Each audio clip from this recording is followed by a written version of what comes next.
Լիբանանի Բեքայի հովտում գտնվում է հին աշխարհի ամենատպավորիչ հնագիտական համալիրներից մեկը՝ Բաալբեկը։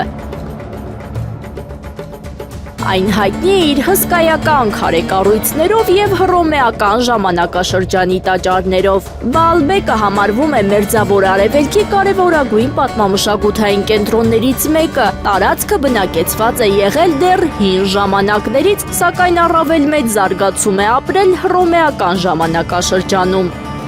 Այստեղ կառուցվել են մեծ տաճարներ նվիրված հռոմեական աստվածներին, հատկապես Յուպիտերին, Բաքոսին և Վեներային։ Բաալբեկը դարձել է կրոնական և քաղաքական կարևոր կենտրոն։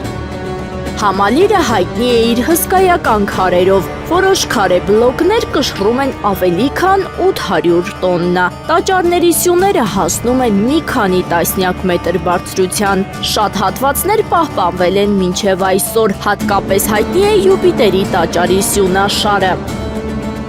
Գիտնականները մինչ օրս ուսումնասիրում են, թե ինչպես են այդքան մեծ քարերը տեղափոխվել հին տեխնոլոգիաներով։ Բաալբեկի որոշ քարեր համարվում են աշխարհի ամենամեծ մշակված քարերը։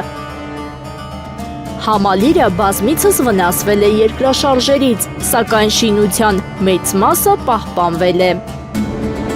Բաալբեկի տաճարների որոշ սյուներ այնքան բարձր են, որ նույնիսկ մեր օրերում համարվում են հին աշխարհի ամենամեծ կանգուն սյուները։ Արևամուտի ժամերին համալիրի քարերը ստանում են ոսկեգույն երանգ, ինչի պատճառով Բաալբեկը հաճախ անվանում են «Քարե արևի քաղաք»։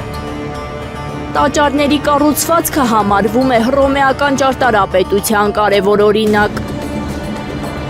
Բաալբեկը լուռ վկայությունն է այն բանի, թե որքան մեծ էին հին քաղաքակրթությունների ճարտարապետական և ինժեներական հնարավորությունները։ Բաալբեկի հսկայական քարերը դեռ այսօր էլ զարմացնում են գիտնականներին իրենց չափերով և ճշգրիտ մշակմամբ։ Բաալբեկը ՅՈՒՆԵՍԿՕ-ի համաշխարհային ժառանգության օբյեկտ է։ Այն կարևոր նշանակություն ունի հնագիտության, պատմության և հին ճարտարապետության ուսումնասիրության համար։ Տաճարը շարունակում է մնալ աշխարհի ամենախորհրդավոր և ամենատպավորիչ հնագիտական վայրերից մեկը։